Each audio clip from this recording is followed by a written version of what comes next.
Hi friends, நம்ம வந்து பார்த்திங்கன்னா எல்லாருக்கும் எஸ்டி கொரியர் ஆகட்டும், ப்ரொஃபஷனல் கொரியர் ஆகட்டும், எதுக்காக வந்து இந்த மாதிரியான கவரில் பேக் பண்ணுறோம் அப்படின்னு பார்த்தீங்கன்னா, நிறைய நண்பர்கள் வந்து பார்த்திங்கன்னா வாங்கின உடனே வந்து பார்த்திங்கன்னா அவங்கக்கிட்ட பார்ட் இருக்கும், இல்லாமல் இருக்கும்.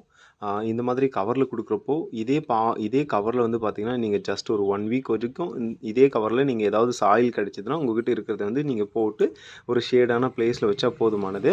ஸோ உங்களுக்கு இந்த மாதிரியான தரமான செடிகள் தான் நாங்கள் அனுப்புவோம். அந்த மாதிரி 1 வீக் கழிச்சதுக்கப்புறம் வந்து பார்த்திங்கன்னா, இந்த மண் வந்து பார்த்திங்கன்னா நல்லாவே செட்டில் ஆகிருக்கும். நீங்கள் அதுக்கப்புறம் ஒரு பாட்டில் போட்டிங்கன்னா உங்களுக்கான செடிகள் வந்து பார்த்திங்கன்னா நல்லாவே க்ரோத் இருக்கும். ஸோ இந்த மாதிரியான ஈஸியான மெத்தடை நீங்கள் கண்டிப்பாக ட்ரை பண்ணலாம்.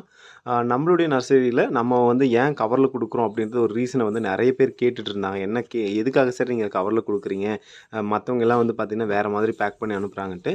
ஸோ நம்ம கவரில் கொடுக்குற ரீசன் வந்து பார்த்திங்கன்னா உங்ககிட்ட பாட் இருக்கும், இல்லாமல் இருக்கும். ஸோ ஒரு சிலருக்கு டைம் கூட கிடைக்காது. அதனால நீங்கள் இந்த மாதிரியான கவரில் வாங்கும்போது அப்படியே நீங்கள்